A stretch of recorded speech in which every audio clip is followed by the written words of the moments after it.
ونستغفره ونعوذ بالله من شرور أنفسنا وسيئات أعمالنا إنه من يهده الله فلا مضل له ومن يضلل فلن تجد له وليا مرشدا أشهد ونشهد أن لا إله إلا الله وحده لا شريك له ونشهد أن محمدا عبده ورسوله اللهم صل على سيدنا محمد وعلى آله وأصحابه الكرام فأما بعد. Dan dihormati Tuan Imam serta seluruh Jawatankuasa Masjid Al-Muhsinin, tuan-tuan guru, ustaz-ustaz, ustazah-ustazah, tuan-tuan haji, puan-puan hajah, tuan-tuan, puan-puan, muslimin dan muslimat sidang hadirin serta hadirat yang Allah Subhanahu wa ta'ala terus muliakan untuk berada di dalam majlis ilmu pada malam yang berbahagia ini. Apa khabar tuan-tuan muslimin dan muslimat?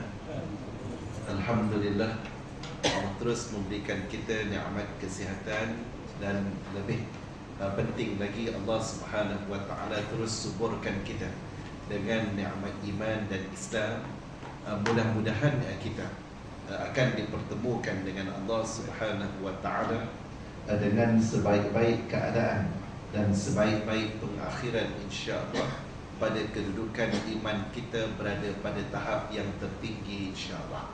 Tuan-tuan hadirin dan hadirat muslimin dan muslimat yang dikasihi sekalian, saya kira tuan-tuan juga mengikuti terus perkembangan yang berlaku ke atas rakan-rakan kita, saudara-saudara kita yang berada di Gaza terutamanya, dan pembunuhan, pengeboman masih lagi berterusan.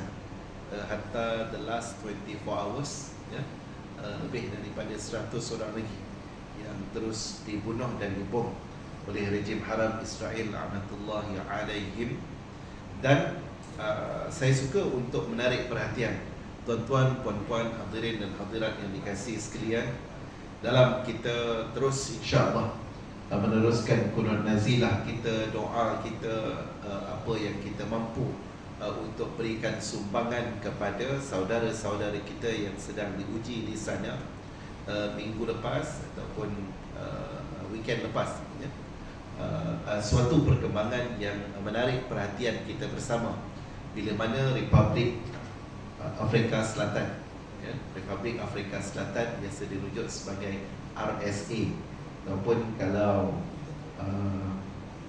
dalam bahasa Melayu kita panggil Afrika Selatan, Republik Afrika Selatan telah mengemukakan, sebelum tu mereka dah filekan dakwaan pencabulan ataupun perlakuan yang dilakukan oleh rejim haram Israel yang bercanggah dan melanggar ya, Genocide Convention, iaitu convention yang berkait dengan pembunuhan beramai-ramai ya. Kira Afrika Selatan cuba untuk membawa pendakwaan ke peringkat Mahkamah Antarabangsa, ICJ ya. Ini Mahkamah Antarabangsa, bukan ICC. Ada satu lagi ICC untuk criminal court yang berkait dengan perang, jenayah perang. Tapi ini ya adalah kesalahan pembunuhan beramai-ramai ataupun dakwaan pembunuhan beramai-ramai yang kebetulan Afrika Selatan dan juga rejim haram Israel ini, kedua-duanya adalah pihak yang menandatangani konvensyen yang berkait dengan pembunuhan beramai-ramai ataupun genocide. Maka hadirin dan hadirat yang dikasihi sekalian, kita dapat melihat di sana ya, walaupun kita sedia maklum bila kita bincang tentang kitabul iman ini, yang sepatutnya ke hadapan, yang sepatutnya membela rakan-rakan saudara-saudara kita di sana, sepatutnya adalah daripada kalangan negara-negara umat Islam, khususnya yang paling dekat dengan mereka, hatta kita yang berada di sini daripada kalangan negara umat Islam. Kalau kita tengok negara-negara yang paling ramai penduduk umat Islam ya, di sana ada Pakistan, di sana ada Indonesia, di sana juga Bangladesh ya. Maka kalau kita tengok daripada kalangan negara-negara umat Islam ini tidak kurang peguam-peguam yang handal untuk berdepan dan mengemukakan kes-kes yang berkaitan. Tetapi kita lihat Afrika Selatan, mungkin tuan-tuan mengenali Afrika Selatan. Tuan-tuan kenal Afrika Selatan sebagai kuat rugby, juara rugby, ataupun mereka kuat rugby, kriket, bola. Pernah juga jadi host World Cup satu ketika dulu di beberapa negara Afrika. Tetapi mungkin juga kita mengenali Nelson Mandela, sebagai pejuang pembebasan yang pernah mengetuai suatu usaha ke arah memerdekakan ataupun menyelamatkan Afrika Selatan ini daripada perlakuan apartheid, diskriminasi tahap tertinggi oleh mereka yang berkulit putih kepada penduduk-penduduk asal, khususnya di Afrika sana yang berkulit gelap. Maka tuan-tuan hadirin dan hadirat yang dikasihi, kita tengok pengujahan daripada Afrika Selatan sangat strong, pendakwaan pembunuhan beramai-ramai yang dilakukan oleh rejim haram Israel ini, dan sangat teliti, sangat terperinci. Menariknya di sana, peguam-peguam mereka terdiri, ialah Afrika Selatan ni bukan majoriti Muslim, walaupun Muslim signifikan, termasuk di Afrika Selatan ada Muslim yang berbahasa Melayu, di Cape Town, di sana. Tetapi peguam-peguam mereka ada Muslim, ada Kristian, ada juga daripada kalangan orang Afrika ni. Biasa ada kelompok yang masih lagi berpegang dengan animism mereka, agama Afrika mereka, agama nenek moyang mereka. Dan ada juga wakil daripada Republic of Ireland, Irish lawyer yang membentuk kumpulan peguam yang berkenaan. Maka sekali lagi ia merupakan suatu tamparan hebat kepada rejim haram Israel. Walaupun kita sedia maklum, urusan mahkamah ini bukannya sehari dua boleh selesai.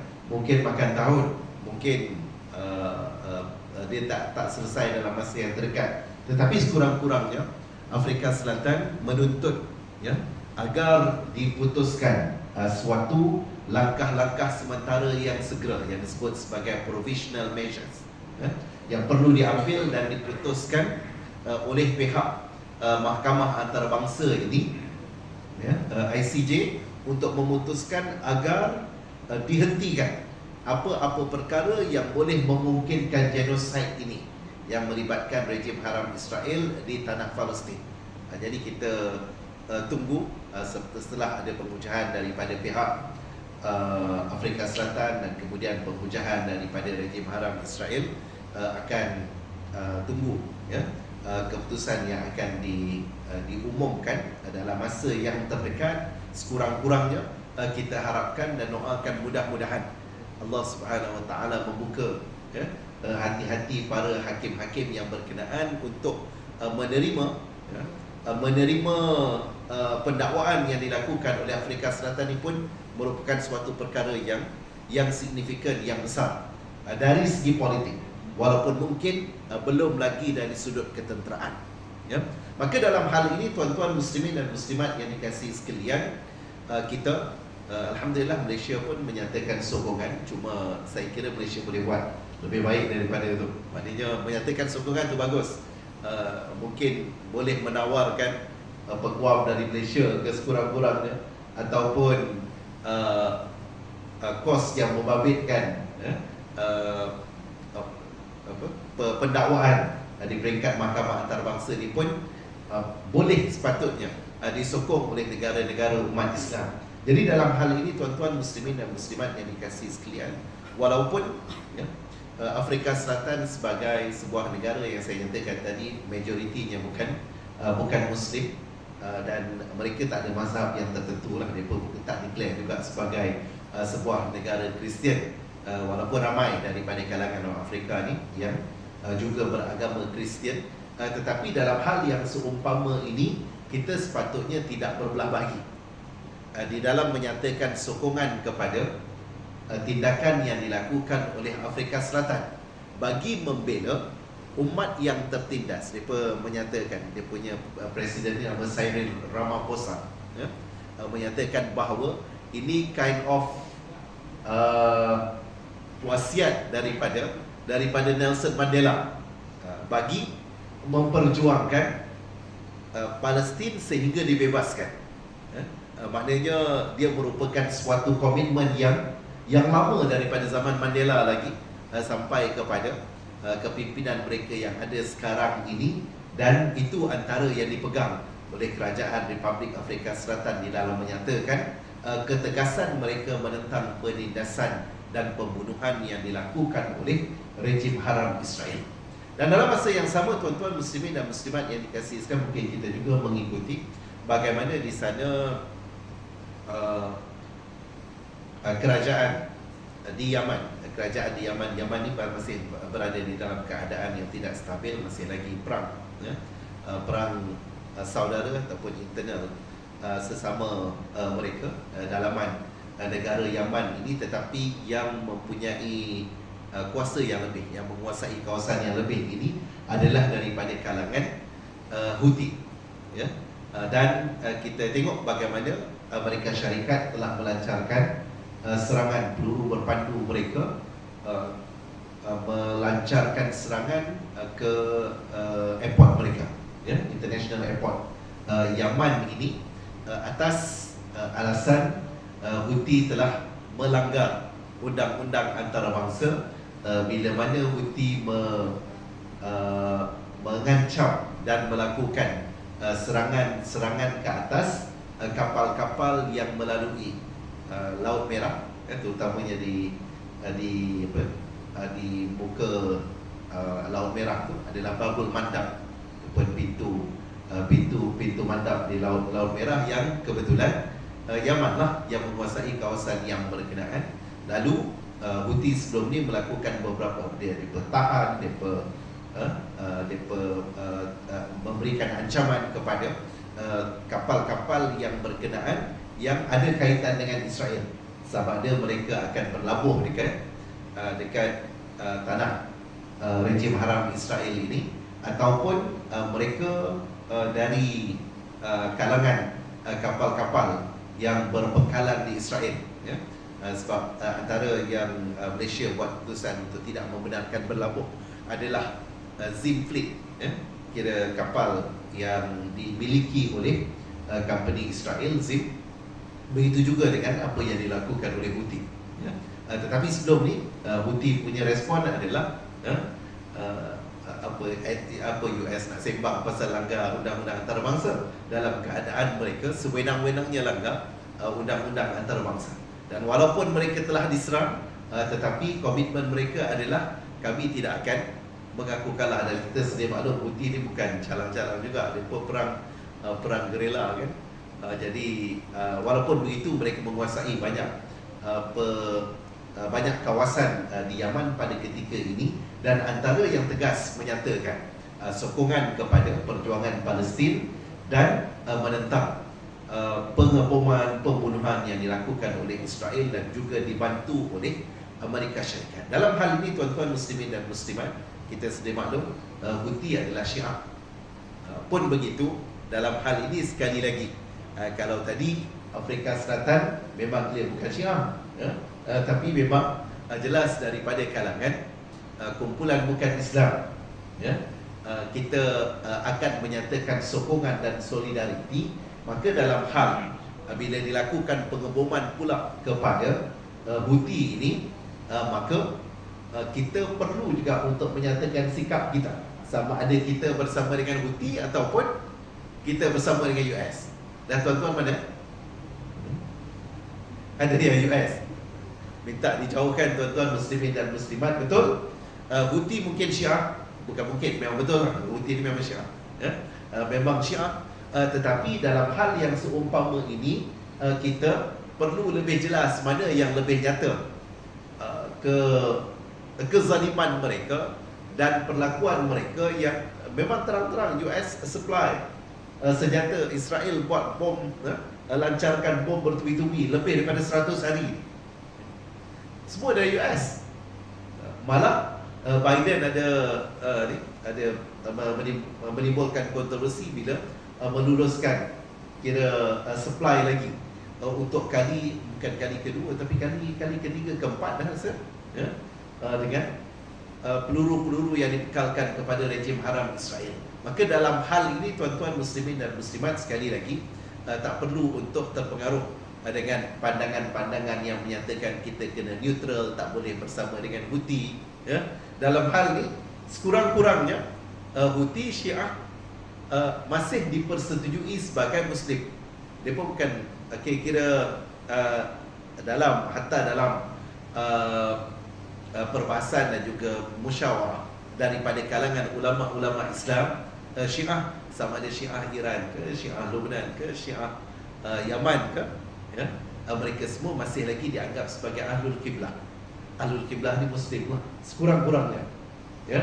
Jadi dalam hal ini sepatutnya kita tidak terjebak dengan perbahasan yang tidak perlu, yang membabitkan sektarian. Maknanya nak selamatkan Palestin, nak bincang lagi tentang kita kena bersama dengan Houthi yang sokong dengan mereka ataupun tidak, dengan sebab mereka Syiah. Dalam hal ini kita kena buktikan lah, kita yang Sunni-Sunni ini kena buktikan sepatutnya malah daripada kalangan pemimpin-pemimpin yang Sunni kena lagi ke depan untuk membuktikan bahawa kita lagi bertanggungjawab dan lebih, ya. Yang sedang berjuang di medan Hamas tu Sunni, ya. Dan pemimpin-pemimpin yang Sunni ni sepatutnya lah, ya, memberikan bantuan dan memberikan sokongan yang padu, sama ada secara langsung ataupun tidak langsung, kepada pejuang-pejuang yang sedang berjuang di medan sana. Jadi perkara-perkara ini sepatutnya memberikan suatu panduan kepada kita, ya. Kita mungkin boleh berbeza, yalah, ini bukan kempen untuk jadi Syiah, tetapi kita teruskan pegangan kita, tetapi kita juga perlu untuk dalam hal-hal yang seumpama ini tidak menyempitkan ruang-ruang untuk kita menyatakan solidariti, kebersamaan kepada pejuang-pejuang, begitu juga dengan mereka yang mendukung mereka, ya.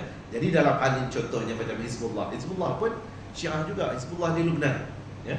Dan kalau mereka menentang rejim haram Israel, maka kita kena support mereka melawan penjajah dan juga penzalim yang lagi nyata dan berat, ya. Israel bukan setakat level Syiah, ini memang level kufar, level zalim, level mereka yang melakukan pembunuhan, penjajah, dan juga, ya, mereka menumpahkan darah umat Islam sewenang-wenangnya, lagi kejam, lagi zalim. Maka dalam hal ini mudah-mudahan ia mungkin boleh menjadi asbab daripada kalangan umat Islam, tak kira Sunni ke Syiah ke, untuk kita menyatukan saf kita, menyatakan kebersamaan kita dan berusaha sedaya mungkin untuk menyelamatkan saudara-saudara kita di Gaza. Dan kita sedia maklum bahawa telah lebih daripada 30,000 yang dibunuh, ya, daripada kalangan penduduk Gaza, campur juga daripada kalangan penduduk West Bank yang juga ditembak, dibunuh pun telah mencecah ribuan juga. Mudah-mudahan Allah berikan kekuatan dan ketabahan kepada mereka, insya-Allah, bagi mempertahankan, ya, tanah air mereka. Dan pada kedudukan sekarang, walaupun dah macam almost kalau ikut UN tu dah lebih daripada 90% daripada Gaza ni dah lunyai, ya, tidak boleh untuk diduduki. Memang betul rakan-rakan kita sedang meringkuk kesejukan, belah-belah malam ni sejuk di sana, hanya beralaskan mungkin tilam-tilam yang very simple, kemah-kemah yang pasang siap yang disediakan kepada mereka. Itu yang alhamdulillah ada kemah. Yang tak ada kemah pun banyak lagi itu yang terpaksa berlindung, berada dekat padang, berada di sekitar hospital dan seumpamanya, ya. Sebahagiannya memang dalam keadaan dengan tak cukup makan, tak cukup air yang bersih dan sebagainya. Kita doakan mudah-mudahan Allah Subhanahu wa taala anugerahkan kepada mereka, ya, syurga yang terbaik daripada kalangan syuhada yang telah terkorban, dan dalam masa yang sama pejuang-pejuang yang terus meneruskan survival perjuangan mereka, dan mereka sedang mewakili kita mempertahankan agama Allah, mempertahankan kiblat umat Islam mereka, kiblat umat Islam yang pertama, dan mereka mempertahankan bumi yang diwariskan oleh para Nabi dan para Rasul sebagai bumi perjuangan, insyaAllah. Hadirin dan hadirat muslimin dan muslimat yang dikasihi sekalian, dan kita akan sambung ya, perbincangan kita dalam hadis yang ke-35. Kita sambung sikit lagi ya. Kita masih dalam babul jihad minal iman. Sangat-sangat dekat dengan perjuangan yang terus dilancarkan, diteruskan oleh sahabat-sahabat kita, saudara-saudara kita di Gaza. Dalam catatan saya, kita berhenti hari itu pada an urji'ahu bima nala min ajrin aw ghanimah aw udkhilahul jannah atau kama qala sallallahu alaihi wasallam. Okay, perbincangan kita, just nak recap tuan-tuan muslimin dan muslimat, adalah berkenaan jihad merupakan sebahagian daripada al-iman. Maka perlakuan-perlakuan jihad, keluar berjihad di jalan Allah Subhanahu wa taala, kita bincang sebelum ini, Nabi mengajarkan kepada kita jihad itu diukur apa yang dimaksudkan dengan keluar di jalan Allah Subhanahu wa taala, mestilah dengan keimanan kepada Allah Subhanahu wa taala dan keimanan kepada Rasulnya, keimanan kepada Nabi Muhammad sallallahu alaihi wasallam. Maknanya mereka tidak keluar dengan nawaitu selain daripada Allah Subhanahu wa taala. Okay? Mesti wajib keluar di jalan Allah. Di jalan Allah itu apa? Mesti dengan keimanan yang sepenuhnya kepada Allah, bukan untuk mencari kemasyhuran, bukan untuk kepentingan-kepentingan yang lain. Okay? Maka kelompok yang seumpama ini, yang keluar di jalan Allah, baik pada zaman Nabi SAW maupun pada zaman kita, ya, zaman kita ataupun mereka yang sebelum kita, daripada kalangan pejuang-pejuang yang berjuang keluar untuk menegakkan kalimah Allah, keluar untuk mempertahankan akidah ummah, keluar untuk menjulang kalimah Allah Subhanahu wa taala. Maka kata Nabi sallallahu alaihi wasallam, an urji'ahu bima nala min ajrin aw ghanimah aw udkhilahul jannah. Okey, maka ini balasan yang selayaknya, kata Nabi sallallahu alaihi wasallam. Pasti mereka akan mencapai satu ajar. Ajar ni adalah pahala, ya. Pasti kalau keluar di jalan Allah Subhanahu wa taala, pasti akan memperoleh sawab, pahala daripada Allah Subhanahu wa taala. Sebab tu disebut di dalam Al-Quran bagaimana mereka yang keluar, ya, mereka yang keluar di jalan Allah Subhanahu wa taala, kemudian dia tak sempat sampai ke medan pun, ya, tetapi dengan nawaitunya, dengan keikhlasannya, maka ia telah dianggap sebagai pejuang di jalan Allah Subhanahu wa taala, dan kalau mati maka ia mati syahid di jalan Allah Subhanahu wa taala.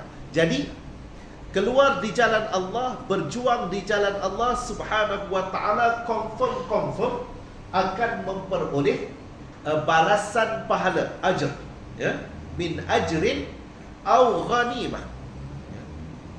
Bagi mereka yang berjuang dan Allah Subhanahu wa taala takdirkan kepada mereka menang. Macam Nabi sallallahu alaihi wasallam dengan para sahabat radhiyallahu anhum ajma'in dalam perang Badar contohnya. Para sahabat bersama dengan Nabi sallallahu alaihi wasallam menang ataupun tidak, tuan-tuan?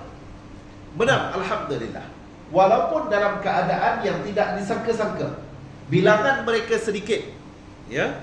Kita biasa diperdengarkan bilangan mereka 313 orang berhadapan dengan tentera musuh daripada kalangan musyrikin Mekah yang menjangkau 1000 orang.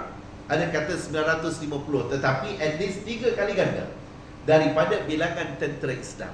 Tapi Allah Subhanahu wa taala takdirkan, ya, pejuang-pejuang, tentera-tentera Islam yang bersama dengan Nabi sallallahu alaihi wasallam menang dalam perang Badar.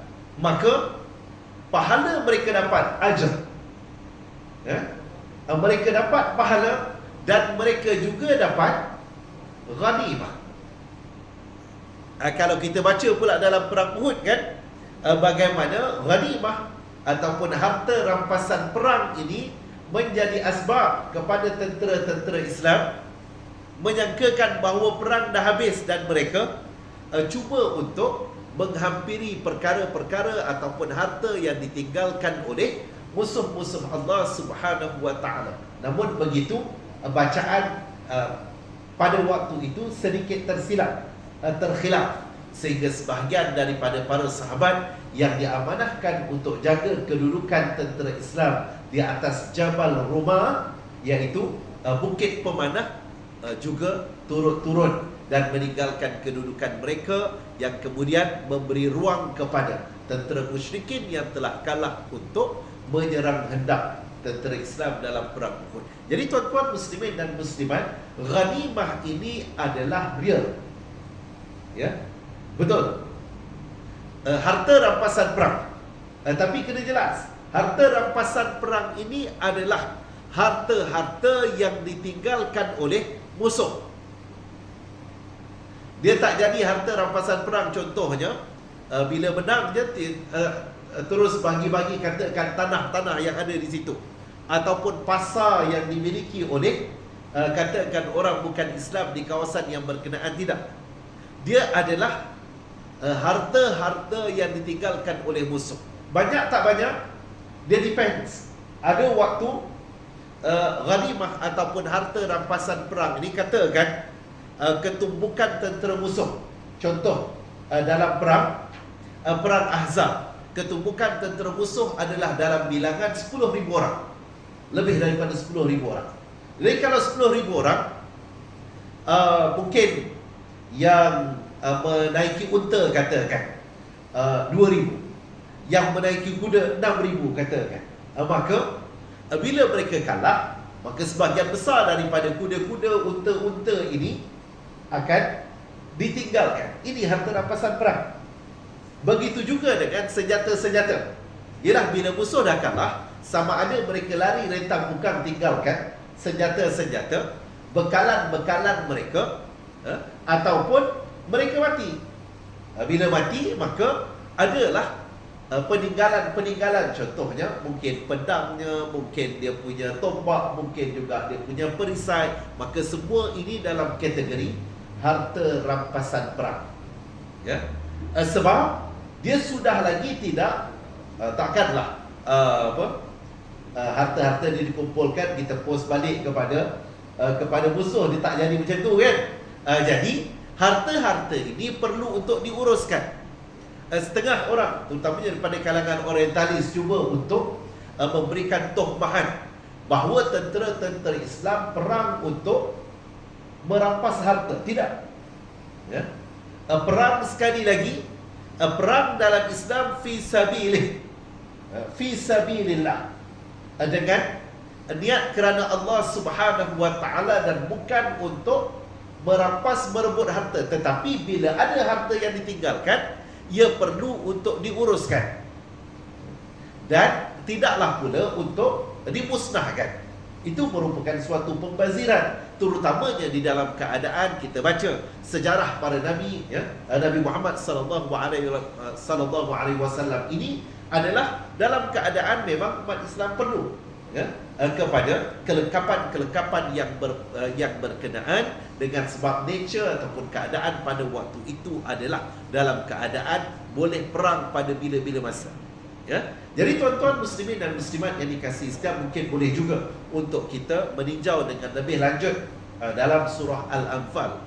Surah Al-Anfal adalah antara surah yang sangat terperinci membincangkan tentang fiqh al-jihad, fiqh jihad. Ya. Surah Al-Anfal, tuan-tuan boleh tengok, ya. Surah Al-Anfal membincangkan tentang hal ihwal, hukum-hukum yang berkait dengan jihad. Dalam kitab fiqh memang ada kitabul jihad. Ini kita baca dalam kitab hadis. Walaupun dalam kitabul iman juga dibicarakan tentang jihad. Jihad di jalan Allah Subhanahu wa taala. Okey? Jadi tuan-tuan muslimin dan muslimat, antara lain dalam surah Al-Anfal ayat 41 yang ini menyebut khusus berkenaan harta rampasan perang. Apa kata Allah Subhanahu wa taala? Wa'lamu annama ghanimtum min syai' fa anna lillahi khumusah walil rasul walidil qurba wal yatama wal masakin wa ibnas sabil, ila akhiril ayat, yang menyebut bagaimana disebut ghanimtum ini merujuk kepada ghanimah. Ini merupakan suatu panduan bagaimana dalam apa jua peperangan, ghanimah dia mesti bersabit dengan perang. Dalam apa jua peperangan, bila berlaku di sana perang dan umat Islam menang, bila umat Islam menang dan di sana ada ghanimah ataupun harta-harta yang ditinggalkan oleh musuh, maka dalam ayat surah Al-Anfal ayat 41 ini 1/5 dikhususkan untuk walillah walil rasul. Maknanya di sana 1/5 ni berapa? 20%. 20% daripada keseluruhan harta rampasan perang ia perlu untuk diserahkan. Apa yang dimaksudkan, ayat ini mendetailkan apa yang dimaksudkan dengan walillah walil rasul ini adalah untuk kalangan keluarga Nabi SAW, begitu juga daripada kalangan anak-anak yatim, orang-orang miskin, ibnus sabil, dan ini yang dimaksudkan dengan 20% ni.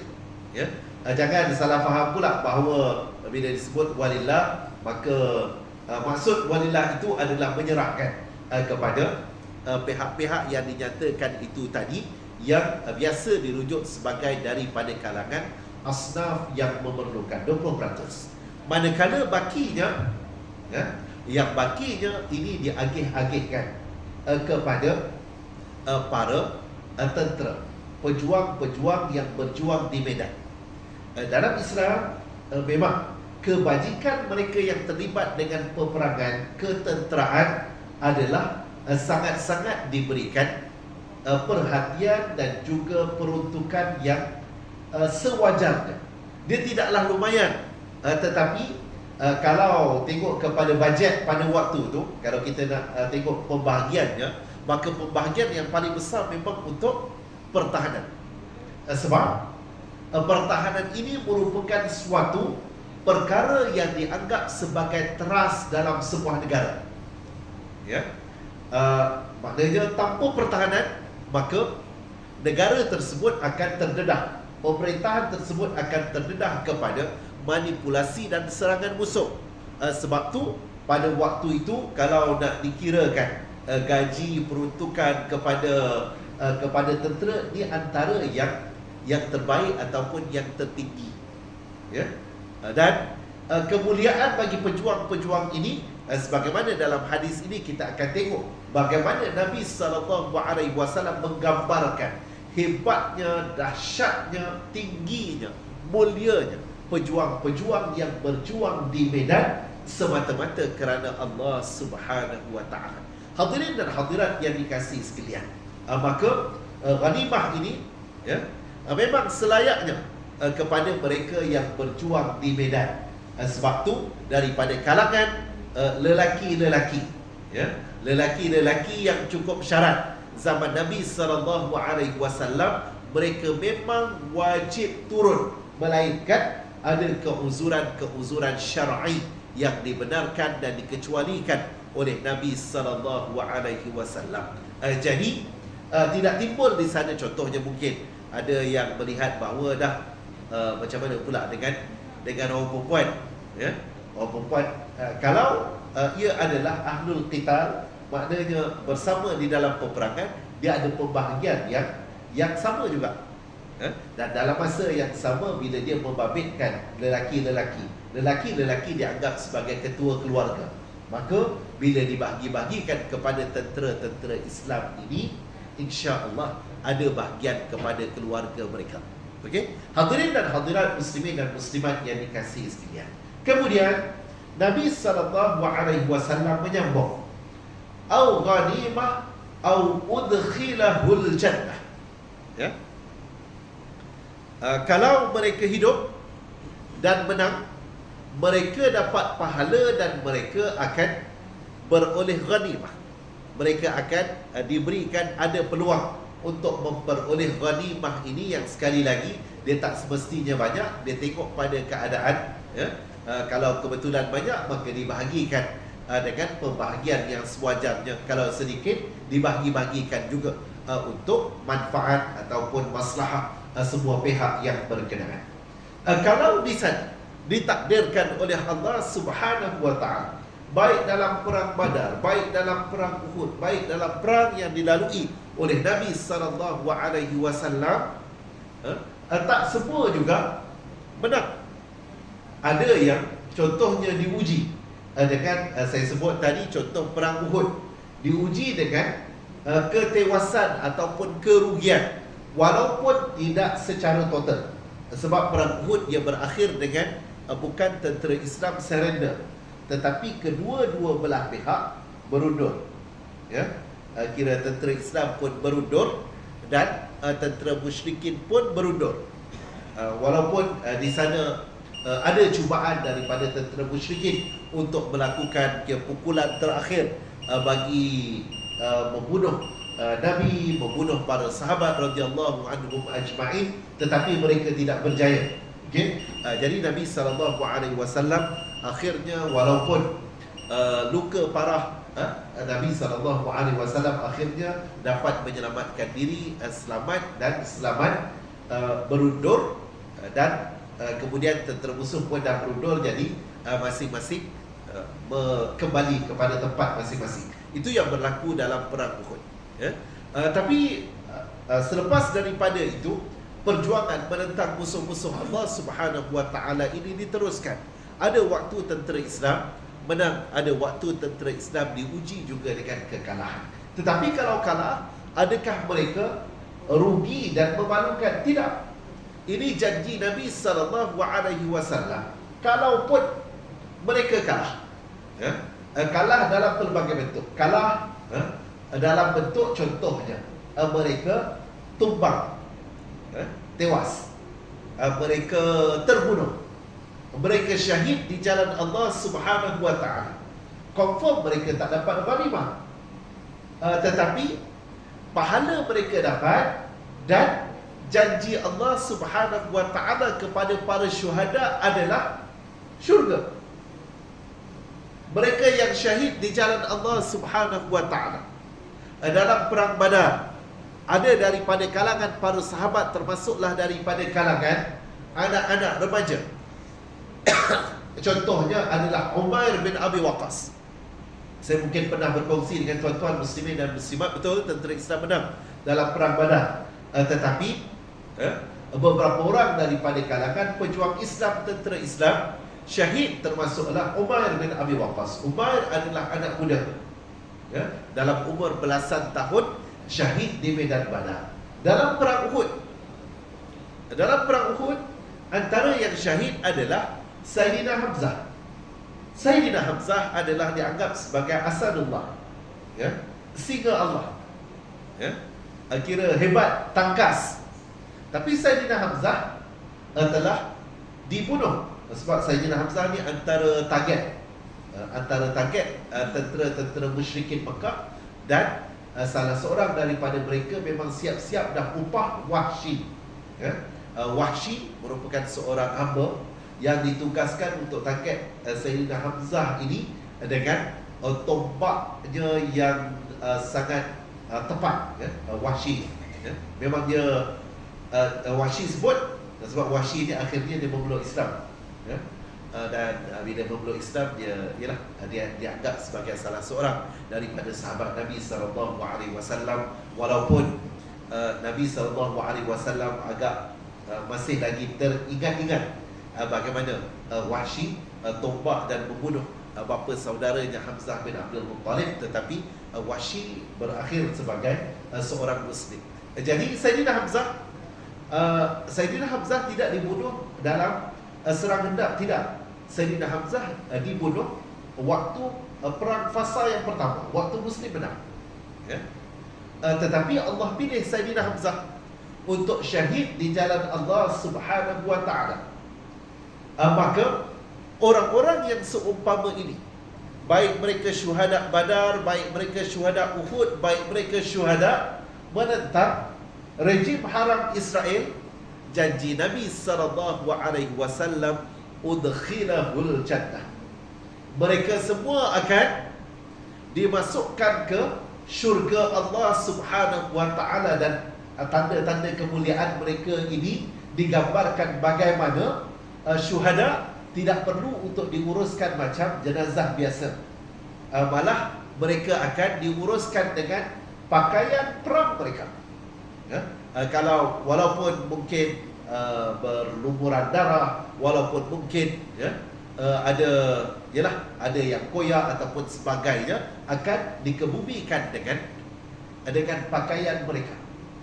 Jadi ini tuan-tuan muslimin dan muslimat yang dikasihi sekalian, dan digambarkan di sana bagaimana para syuhada ini dia hidup, walaupun jasadnya kita nampak sebagai meninggal dunia, telah mati, telah dibunuh oleh musuh-musuh Allah Subhanahu wa ta'ala, tetapi mereka sebenarnya hidup. Malah dalam beberapa perkongsian yang bersaksi melihat jenazah-jenazah yang syahid di jalan Allah Subhanahu wa ta'ala ini, memang betul mereka darahnya masih lagi segar, dan ada kadang-kadang kes-kes termasuklah syuhada Uhud, kalau tak silap, mohon betulkan saya kalau saya tersilap, di mana ada satu ketika perlu dilakukan pemindahan kepada beberapa, dia nak bina, nak betulkan apa semua kan, berlaku pemindahan. Dikatakan bahawa dia bukan hidup bangun lah, tetapi bagaimana dia punya rambut panjang, dan ialah beberapa tanda-tanda bagaimana jasad itu seolah-olah hidup. Dan ini yang disebut oleh Allah Subhanahu wa ta'ala dan Rasulnya memuliakan para syuhada. Dan ini tuan-tuan muslimin dan muslimat yang dikasihi sekalian, daripada kalangan para sahabat, daripada kalangan pejuang-pejuang, hatta dikongsikan. Tuan-tuan mungkin ikuti perkembangan sebelum Afrika Selatan, sebelum Putih ini, bagaimana rejim haram Israel telah membunuh antara komander Hamas, Al-Qassam. Tapi mereka tak bunuh di Gaza, mereka bunuh di Beirut, dengan dia punya misal, dan of course dengan pelibatan Taliban yang melaporkan kepada pihak rejim haram Israel ini. Jadi tembakan tepat misal ni kena memang target satu unit apartmen begitu, yang antaranya adalah komander. Tapi komander ni bukan Gaza, almarhum Syahid Salih Al-Aruri. Syekh Al-Aruri ni antara daripada kalangan pemimpin Hamas. Memang semua wanted list US, wanted list rejim haram Israel. Dan Syekh Saleh ni pun pernah dimasukkan dalam penjara, keluar masuk penjara ni biasa, bagi kalangan pejuang-pejuang ni. Maka Salih Al-Aruri dipilih oleh Allah Subhanahu wa ta'ala. Rupa-rupanya dia pernah berkongsi dengan sama-sama rakan-rakan pejuang-pejuang ini, bahawa dia memang sangat-sangat menanti-nanti untuk syahid di jalan Allah Subhanahu wa ta'ala, dan Allah kabulkan. Malah ibu kepada Syekh Saleh ni pun bila menerima khabar syahid anaknya, dia bukan meraung, bukannya menangis meratap iba, tetapi menyatakan syukur kepada Allah Subhanahu wa ta'ala, Allah pilih dan muliakan Salih Al-Aruri yang sentiasa menyebut-nyebut bilakah gilirannya untuk syahid di jalan Allah Subhanahu wa ta'ala. Akhirnya beliau syahid, ditembak dengan sangat kejam oleh musuh-musuh Allah Subhanahu wa ta'ala, rejim haram Israel. Dan Syekh Salih Al-Aruri adalah komander Al-Qassam bagi wilayah tebing barat di Gaza. Di dalam keadaan mereka dah masuk lebih 100 hari ni, dalam keadaan mereka bom segala 90% hancur lunyai. Yang mereka sebut, mereka akan sentiasa nyatakan Yahya Sinwar dan juga Muhammad Al-Daif. Dua-dua orang mereka tak dapat nak kesan. Dan mereka, itu yang mereka menawarkan habuan yang sangat lumayan $1 billion bagi mereka yang dapat untuk dapat maklumat je. Bukan dapat bunuh pun, bukan dapat tangkap pun, dapat maklumat kat mana Yahya Sinwar dan juga Muhammad Al-Daif. Termasuklah juga Abu Ubaidah. Abu Ubaidah ni spokesperson.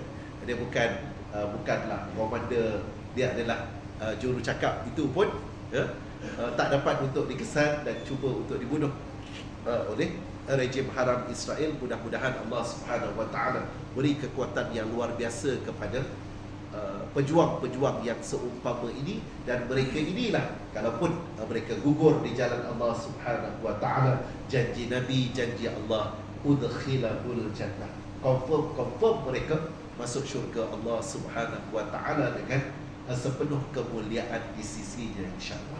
Hadirin dan hadirat muslimin dan muslimat yang dikasihi sekalian, saya kira cukup sekadar itu untuk perkongsian pada hari ini. Ada sikit lagi dalam hadis ini, part yang last yang Nabi SAW sebut, walaula an asyqa ala ummati ma qa'adtu khalfa sariyah walau wanittu anni uqtal fi sabilillah thumma ahya thumma uqtal thumma ahya thumma uqtal. Bahagian ni ada pengajaran dan iktibar yang besar juga, panduan daripada Nabi SAW di dalam membincangkan babul jihad minal iman, insyaAllah. A'udzubillahi minasyaitanir rajim. Bismillahirrahmanirrahim. Allahumma ij'al jam'ana hadha jam'an marhuma wa tafarruqana min ba'dihi tafarruqan ma'suma wa la taj'al fina shaqiyyan wa la matrudan wa la mahruma wa la muqaddaran fi rizqi bi rahmatika ya arhamar rahimin. Ya Allah, ya Tuhan kami, ampuni dosa-dosa kami, ya Allah. Ampuni dosa kedua ibu bapa kami, ya Allah.